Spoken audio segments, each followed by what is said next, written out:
Well, Lisa, except for Deval Patrick, Massachusetts has had a Republican governor for many of the past 31 years.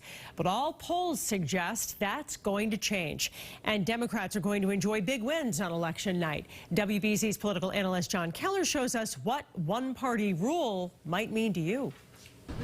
You need someone in place who will stop all the waste. That's amore. Former Governor Bill Weld joining current Governor Charlie Baker in support of GOP auditor candidate Anthony Amore. When Weld won the governorship in 1990, he ended years of exclusively Democratic control and ushered in an era of tax cuts and education reform.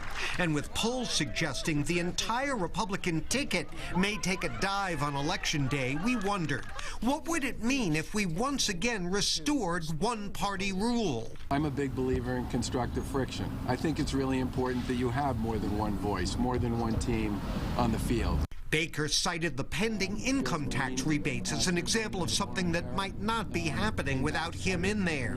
Weld recalled what he found when he became U.S. Attorney in 1981 after decades of Democratic dominance. You know, there are a lot of quarters in which it's considered okay if a big piece of public money is being handed out to just skin a little bit off the top for the system. And of course, that led to over 100 public corruption prosecutions. And with Amore running closer to his opponent, State Senator Diana DiZoglio, than any other statewide GOP candidate, he wondered if voters will care about this difference. I have taken no special interest money in my campaign, and my opponent has taken $700,000 from unions that represent employees who have to be audited.